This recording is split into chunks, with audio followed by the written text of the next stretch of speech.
കുവൈറ്റിൽ അനധികൃത ഗ്രോസറികൾക്കെതിരെ നടപടി. അനധികൃതമായി വീടുകളിൽ പ്രവർത്തിച്ചു വന്ന ഗ്രോസറികൾ പൂട്ടിയിടുകയും തൊഴിൽ താമസ നിയമങ്ങൾ ലംഘിച്ചതിന് അറസ്റ്റ് ചെയ്യുകയും ചെയ്തു.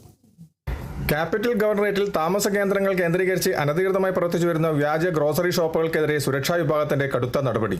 സംയുക്ത പരിശോധനയിൽ 6 വീടുകളിലെ ഗ്രോസറി ഷോപ്പുകൾ പൂട്ടിക്കുകയും തൊഴിൽ താമസ നിയമലംഘനത്തിന് 11 പേരെ അറസ്റ്റ് ചെയ്യുകയും ചെയ്തു. Capital governorate security directorate, public authority for food and nutrition, Kuwait municipality എന്നിവയുടെ സംയുക്ത ആഭിമുഖ്യത്തിലാണ് റെയ്ഡ് സംഘടിപ്പിച്ചത്.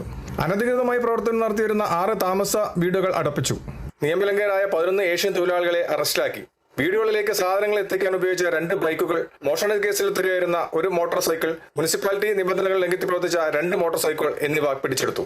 ഭക്ഷ്യസുരക്ഷാ അതോറിറ്റി കേന്ദ്രങ്ങൾക്കെതിരെ 26 ലംഘന കേസുകൾ രേഖപ്പെടുത്തി. രഹസ്യ വിവരങ്ങളുടെ അടിസ്ഥാനത്തിൽ ആവശ്യമായ ലീഗൽ സെർച്ച് വാറണ്ടുകൾ നേടിയ ശേഷമായിരുന്നു സുരക്ഷാ സേനയിലെ മിന്നൽ പരിശോധന. അറസ്റ്റിലായവരെ തുടർന്നുള്ള നിയമ നടപടികൾക്കായി ബന്ധപ്പെട്ട അധികാരികൾക്ക് കൈമാറി. രാജ്യത്തെ താമസ മേഖലയിലെ നിയമവിരുദ്ധ പ്രവർത്തനങ്ങൾ തടയുന്നതിനും പൊതുജന സുരക്ഷ ഉറപ്പാക്കുന്നതിനുമായി വരും ദിവസങ്ങളിലും പരിശോധനകൾ കൂടുതൽ കർശനമാക്കുമെന്ന് കുവൈത്ത് ആഭ്യന്തര മന്ത്രാലയം വ്യക്തമാക്കി. കുവൈത്തിൽ നിന്നും കേരള വിഷന് വേണ്ടി ഐ വി സുനേഷ് വെങ്ങര.